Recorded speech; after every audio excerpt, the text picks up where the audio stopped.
morning newscast. This is KMIR6 Today at 6:30. After J.P. Morgan loses $2 billion, President Obama chimes in. Find out what he had to say about it. And tracking crime from your smartphone, it's all part of a new app in one local city. We'll show you where this is going on. Plus, 2 days after she said "I do," police found her dead in her home, still wearing her wedding dress. Good morning. It's Tuesday, May 15th.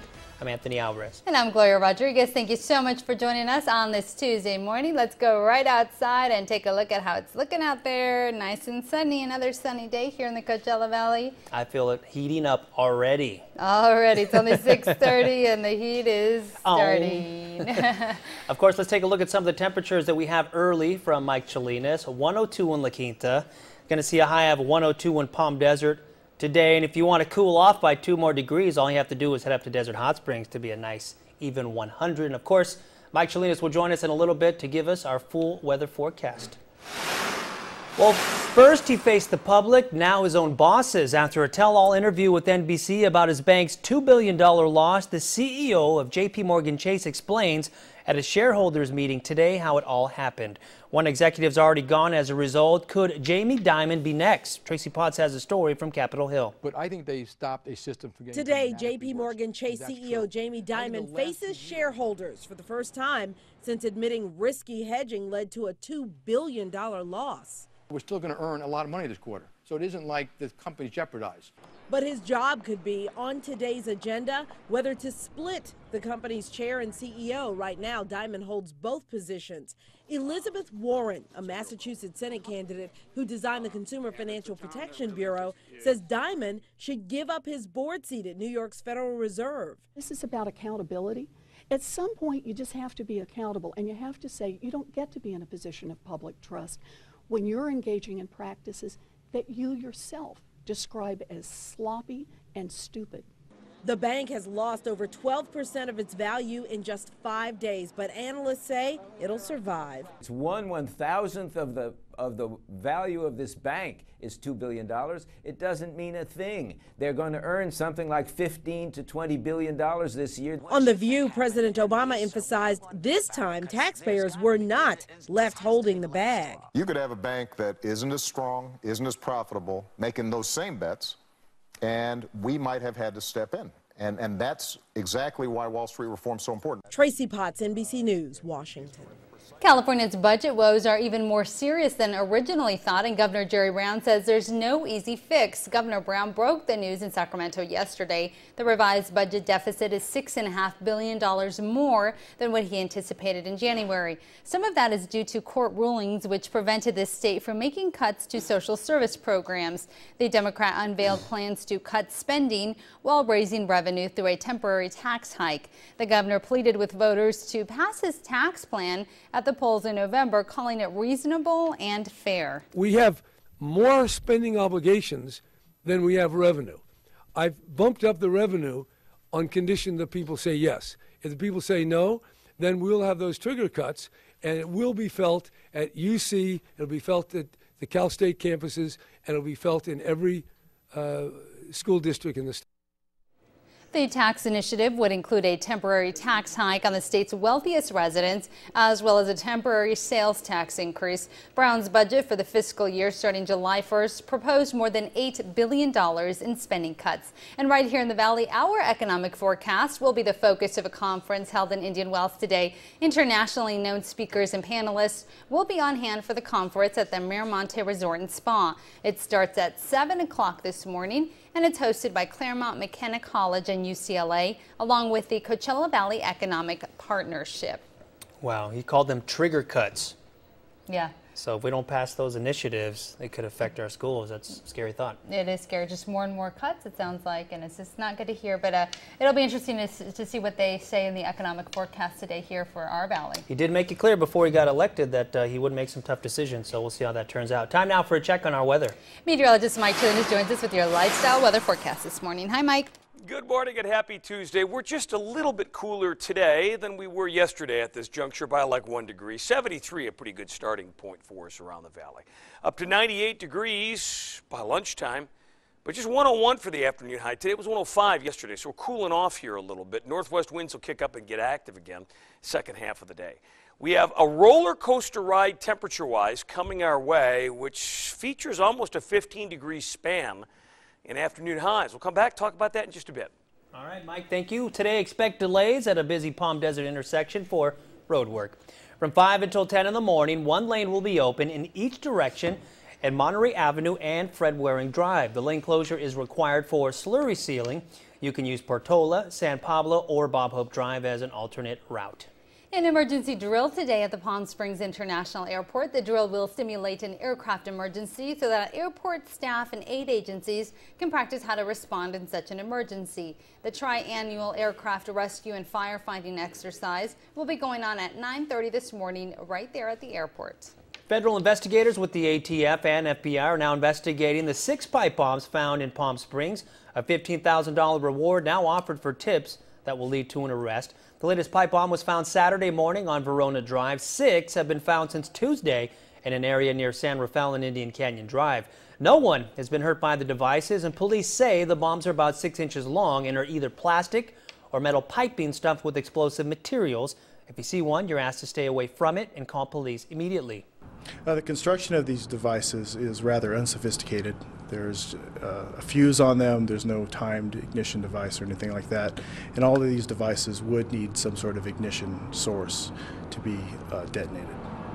Again, the FBI and ATF are offering a $15,000 reward for information that leads to the arrest of whoever is responsible, and you can call Palm Springs Police or Crime Stoppers at 760-341-STOP. People living in Cathedral City can now track crime in their neighborhood from their smartphone.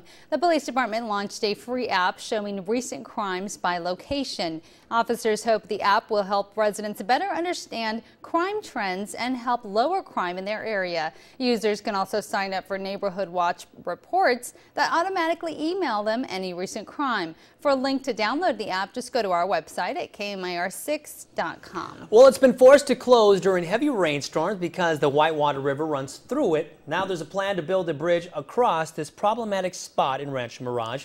The city has acquired a $34 million grant to build a bridge on Frank Sinatra Drive between Highway 111 and Duval Drive. Construction on the project is at least 4 years away. However, the funding lets the city begin the environmental study and planning processes. Once complete, the bridge will be 900 feet long with 4 lanes, sidewalks, and bicycle lanes. Socialist François Hollande has become the new president of France. Before officially taking office, Hollande bid farewell to Nicolas Sarkozy and his wife Carla Bruni Sarkozy. Sarkozy was voted out of office just after 1 term. Hollande was declared president after a private meeting with Sarkozy at the palace in central Paris. Hollande is the first socialist French leader since François Mitterrand left power in 1995. He is quickly being thrown into dealing with the European debt crisis. Hollande is leaving for Berlin today to meet German Chancellor Angela Merkel to discuss austerity and growth in Europe. Well, police in Mexico discovered the body of a former journalist inside the trunk of his own car on Sunday. Local media said the body had been beaten and stabbed but showed no signs of gunshot wounds. Rene Salgado had been a reporter for a newspaper in Morelos State until recently when he left his post to work for a political organization. Mexico's powerful and violent drug cartels have often targeted the media as a response to unfavorable news coverage. Reporters Without Borders say at least 83 other journalists have been killed in Mexico, with another 14 missing. Mexico is the 3rd deadliest country in the world for reporters, trailing only Pakistan and Iraq. Park officials in Washington state are trying to figure out who is strangling their trees. Police are starting night patrols of Battle Point Park on Bainbridge Island after 70 trees were found girdled with copper wire. Maintenance employees say the wire cuts off the tree's nutrients and will slowly strangle the trees to death. Park officials are not sure who is behind the incident, but they have already caused more than $7,000 in damages. What a bizarre story. Very bizarre. Time right now, 39 minutes past the hour. And here's what's making news headlines around the nation this morning. A Chicago area woman was found dead in her bathtub, still with her wedding dress on. Now, 25-year-old Estrella Carrera got married in a quiet ceremony on Friday to the father of her youngest child. On Sunday, police found her stabbed to death in her bathtub, still wearing her wedding dress. Police say it appears to have stemmed from a domestic dispute, but they aren't releasing any information about a possible suspect. Terrible. Drivers are being warned about a dangerous person who may be posing as a police officer. Officials in northern Mississippi, along with agents from the FBI, are warning drivers after 2 separate shootings that happened along Mississippi highways. A woman was found dead near her car Friday morning. A man found 3 days earlier dead in his car. And authorities believe the deaths are connected and that it's possible a man posing as law enforcement may be responsible. Wildfires continue to grow in the Phoenix area. The Gladiator fire that's north of Phoenix has already burned some 1,300 acres since Sunday morning. The fire is human-caused and it started as a house fire. Officials say it has destroyed 2 buildings and 1 trailer so far. About 300 homes are still in danger. Air tankers and choppers have been dropping water on the blaze. The steep, rugged terrain making it difficult to get the fire under control. A Clarkson, Idaho man's trip to Walmart ended with a visit to the emergency room after he was bitten by a rattlesnake inside the store. Reporter Dylan Wallenhaus has the story. Micah Craig left this Clarkston Walmart Friday morning in pain, fearful, and scared. I didn't know if I was going to die or not. Just about everything other than the mulch he had planned to pick up, all because of a 1-foot-long rattlesnake. Yes, it was very scary. It was in the garden center Craig reached down to move what he thought was a stick so he could read a displayed price. He says no rattle sound, no markings on the snake, nothing that tipped him off that what he was moving would come back to bite him in the hand. Definitely. I went to sling it off and it stayed on. I had to sling it off twice, and when it hit the ground, it curled up. Fish and game experts believe it likely slithered from a nearby field and was sunning itself near those mulch pallets. Snakes don't want to bite you. I mean, they only bite in response to, they're trying to get away, have you give them some space. Sauter says it was likely a western rattlesnake native to the area and not all that uncommon, but uncommon was the place it bit Micah Craig. It just seems a strange set of circumstances that get bit at a Walmart while you're shopping for garden supplies. Standing by his side is Maria Jeffrey, a fellow shopper who rushed Craig to the hospital, and for that, Craig says he owes his hand and his life to her. Dying. Oh, I didn't know what to do, and I had a hero there that knew exactly what to do. Well, doctors gave Craig 6 vials of anti-venom to keep his hand from swelling anymore. Doctors say it was a fairly moderate bite, and they urge you, if you get bit by a rattlesnake, the only treatment is anti-venom, which you have to go to the hospital to get. Micah Craig will hopefully be released from the hospital later today. It just ended a few weeks ago, and tickets for the 2013 Coachella Fest will already go on sale this Thursday. Dates for the 3-day fest were announced yesterday. Tickets will be on sale starting Thursday at 10 o'clock in the morning for just 1 week. A 3-day pass costs a little more this year at $349, and that includes the fees. The festival will take place April 12th through the 14th and the 19th through the 21st at the Empire Polo Club in India. Good times. Well, after a cross-country trek, a supersized statue of Marilyn Monroe has arrived in Palm Springs. The workers are now piecing together the larger-than-life legend at 40,000 pounds. She's made of stainless steel and aluminum. The traveling statue was in Chicago before coming to Palm Springs. This is an ideal location for her because she really is literally coming home. She had a home here, she was discovered here, she has a lot of history here, and so it's really perfect. The statue will be in downtown Palm Springs for 1 year. The city will officially unveil the statue next Thursday at 6 p.m. The public is invited to attend a welcoming ceremony.